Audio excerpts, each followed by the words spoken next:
Hello dear students, welcome to our class. जैसा कि first chapter में आपने जो आपका पहला वीडियो था उसमें आपने पौधों में होने वाले अलैंगिक जनन, जनन की परिभाषा और किस प्रकार से अलैंगिक जनन को पौधों द्वारा पूर्ण किया जाता है उस प्रक्रिया को पढ़ा।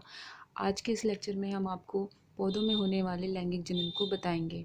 बेसिकली अगर बात की जाए कि लैंगिक जनन का जो प्रोसेस होता है, ये लैंगिक जनन की जो प्रक्रिया होती है वो पौधे के किस भाग में पूर्ण होती है।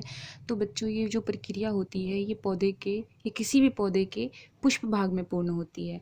यानी कि हम कह सकते हैं कि किसी भी अगर पौधे में बीज का या फिर फल का या फिर किसी भी तरीके का कोई भी निर्माण होता है तो वो उसके पुष्प भाग से होता है। इसलिए किसी भी पौधे में जो जनन की प्रक्रिया होती है, लैंगिक जनन की जो प्रक्रिया होती है, वो उसके फूल यानी फ्लावर के थ्रू कंप्लीट होती है। इसीलिए सभी पौधों में ज़्यादातर जो आकर्षक दिखने वाला भाग होता है वह उसका पुष्प होता है। तो बच्चों, आज मैं थोड़ा आपको इसके बारे में डायग्राम से समझा देती हूँ। तो बच्चों, आपको यहाँ पे ये जो टी शेप में संरचना दिखाई दे रही है, इसको हम पुष्पासन कहते हैं। पुष्पासन का क्या काम होता है कि यह पुष्प के सभी भागों के, जैसे उसकी पंखुड़ियाँ, उसके पुकेंशर और मादा और नर जनन अंगों को अपने आप पर स्थित करे रखता है। इसका और कुछ काम नहीं होता है। और दूसरा इसका देखिए अन्य भागों की ओर, तो इसके यहाँ पे बाह्य दल होता है, यानी किसी भी विकास से पहले उसके बाह्य दल का निर्माण होता है जो उसके तरीके का सुरक्षा प्रदान करती है। बात है इसकी पंखुड़ियों की, तो किसी भी पुष्प का सबसे आकर्षक पार्ट जो होता है वह उसका पंखुड़ी होती है। पंखुड़ी इतनी आकर्षक इसलिए बनाई जाती है ताकि पौधों में जो लैंगिक प्रक्रिया होती है उसमें कीड़े मकोड़ों और अन्य जीवों को उसकी ओर आकर्षित किया जा सके। बात की जाए अगर पुष्प के नर भाग की, तो इस पूरे भाग को, जिसको हम स्टेमन या केसर कहते हैं, ये पुष्प का नर भाग कहलाता है। इसी की सहायता से पुष्प में जनन की प्रक्रिया पूर्ण होती है।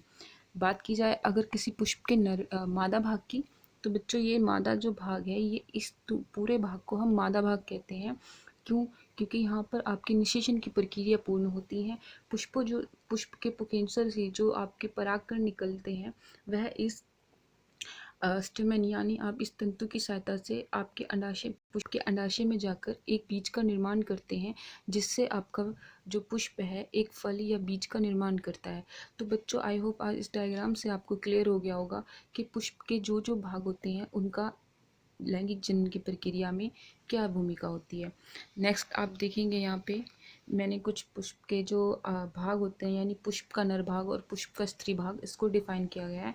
तो यहाँ डायग्राम में आप देख सकते हो, ये मैंने यहाँ पे पुकेंसर का डायग्राम दिखाया हुआ है, जिसमें आप देख सकते हो कि इस यहाँ से लेकर इस पूरे भाग को, जहाँ पे आपके पराग कणों का निर्माण होता है, इस पूरे भाग को हम परागकोश या एंथर कहते हैं। और बाकी के शेष निचले इसके भाग को हम तंतु या फिलामेंट कहते हैं। तो बच्चों, यहाँ पे आपको दिखाई दे रहा होगा कि ये जो हमने एक डायग्राम बनाया हुआ है, ये भाग को हम मेल जैमेट्स यानी आप नर युग्मक कहते हैं, जो कि आपके पुष्प के अंडाशय में जाकर बीज या फल का निर्माण करता है।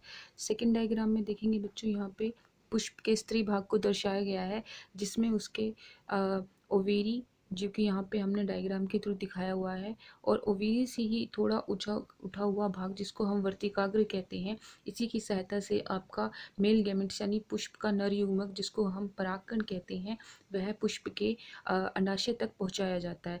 यहाँ पे आपको एक अंडाकार संरचना, जिसको जहाँ पे हमें बीज का निर्माण होता हुआ दिखाई दे रहा है।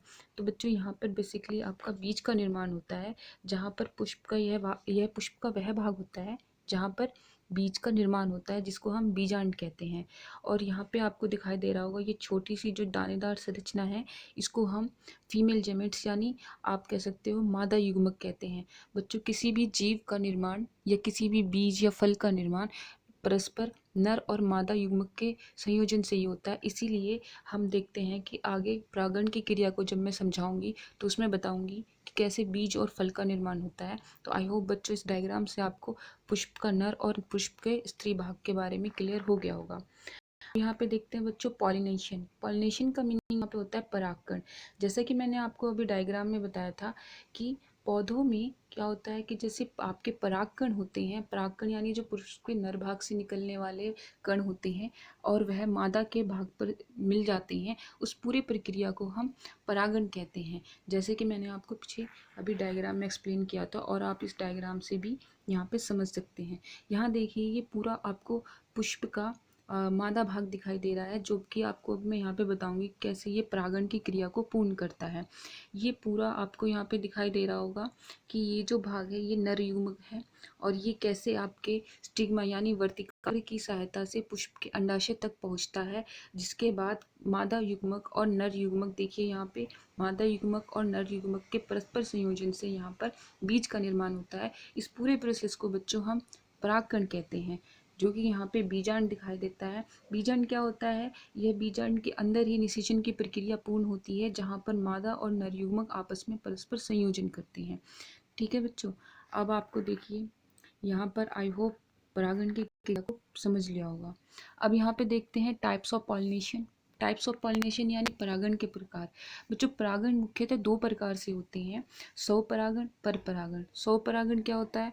स्वपरागण वह प्रोसेस होता है जिसमें किसी भी पुष्प का उसी के पुष्प द्वारा पराग कणों का उसके अंडाशय तक, पुष्प के अंडाशय तक पहुंचने की प्रक्रिया स्वपरागण कहलाती। और परपरागण यानी किसी भी पुष्प का पुष्प के अंडाशय में किसी दूसरे पुष्प के परागकणों का आकर आपस में संयोजन होना या स्थानांतरण होना, इस पूरी प्रक्रिया को हम परपरागण कहते हैं। ये चीज़ मैं आपको यहाँ डायग्राम के थ्रू एक्सप्लेन कर सकती हूँ। तो बच्चों आपको यहाँ पे स्वपरागण की क्रिया को देख सकते हो, जहाँ पर आपको दिखाया गया है कि कैसे एक ही पुष्प के पराग कणों का उसी पुष्प के वर्तिकाग्र यानी उसी पुष्प के वर्तिकाग्र की सहायता से उसके अंडाशय में पहुंचने की प्रक्रिया को हम स्वपरागण यानी सेल्फ पॉलिनेशन कहते हैं। तो आई होप यहाँ पे आपको स्वपरागण की क्रिया को समझने में कोई दिक्कत नहीं हुई होगी। सेकेंड आपको डायग्राम में मैं क्रॉस पॉलिनेशन यानी पर परागण की प्रक्रिया को समझा देती हूँ। तो बच्चों आपको यहाँ पे दिखाई दे रहा होगा कि कैसे एक पुष्प के पराग कणों का दूसरे पुष्प के वर्तिकाग्र यानी अंडाशय में पहुंचने की इस प्रक्रिया को हम परपरागण कहते हैं। तो इस पूरी प्रक्रिया में निषेचन की प्रक्रिया कहलाती है, जिसमें आप देख सकते हो कि पराग कणों का किसी दूसरे पुष्प के या उसी पुष्प के अंडाशय में पहुंचने की प्रक्रिया होती है। सेकेंड डायग्राम देखिएगा बच्चों आप यहाँ पे, नेक्स्ट डायग्राम पर परागण के प्रकार। तो बच्चों मैंने आपको यहाँ पे पर परागण के कुछ प्रकार एक्सप्लेन करे हुए हैं। फर्स्ट आपका होता है यहाँ पे डायग्राम में दिखाई दिया होगा कीटों द्वारा। तो जो पर परागण आपका कीटों द्वारा होता है, जिसमें आपका कोई भी कीट एक पुष्प के पराग कणों को किसी दूसरे पुष्प के अंडाशय तक पहुंचाता है, तो उस प्रक्रिया को हम कह सकते हैं कि परपरागण, और ये कीटों द्वारा होता है। और अगर इसको साइंस में बोले तो इस प्रक्रिया को एंटोमोफिली कहते हैं। सेकंड डायग्राम में आपको दिखाई दे रहा होगा जल द्वारा परपरागण। तो जल द्वारा देखिएगा बच्चों, कैसे आपको सिंपल डायग्राम से समझ में आ रहा होगा कि किस प्रकार से एक पुष्प के परागकण दूसरे पुष्प के अंडाशय में किस प्रक्रिया से जल द्वारा एक जगह से दूसरी जगह पहुंच जा रहे हैं। तो इस पूरे प्रक्रिया को हम हाइड्रोफिली परागण कहते हैं। थर्ड डायग्राम में आप लोग देख रहे होंगे कि कैसे एयर के थ्रू यानी हवा के द्वारा आपका परागण की क्रिया, यहाँ से परागण निकलकर पुष्प के अंडाशय तक पहुँचते हैं, तो इसको एनिमोफिली परागण कहते हैं। और बच्चों सबसे ज़्यादा जो अगर बात की जाए कि पर परागण की प्रक्रिया पूर्ण होती है, तो सबसे ज़्यादा जो प्रक्रिया पूर्ण होती है पर परागण की, तो वो है हवा द्वारा पूर्ण होती है। अगले डायग्राम में हम देखेंगे पौधों में निषेचन की प्रक्रिया।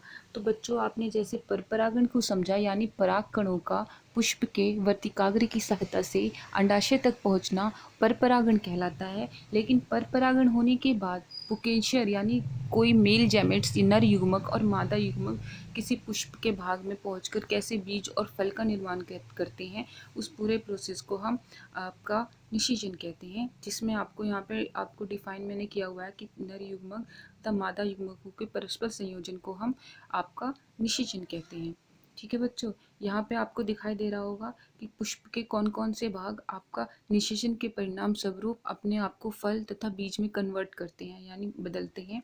सबसे पहले यहाँ पे आपको दिखाई दे रहा होगा कि ये एक पुष्प का भाग है, जिसमें इस पुष्प में निषेचन के बाद इस पुष्प का पुष्पाशन फल में परिवर्तित हो गया, जबकि बीज इसका एज इट इज़ यानी अपनी पूर्ण पहली जैसी अवस्था में है।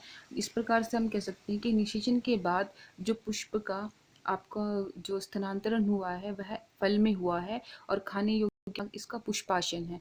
दूसरे डायग्राम में बच्चों देखेंगे कि सेम एक पुष्प है, यानी एक इसी प्रकार से हमने एक पुष्प लिया है जिसमें क्या होता है, निषेचन के बाद आप देखोगे कि उसके कौन कौन से भाग अपने आप को वृद्धि करके या निषेचन के बाद अपने आप को परिवर्तित कर कर किससे भोजन, अपना फल या कोई भी बीज या किस प्रकार से निर्माण करते हैं।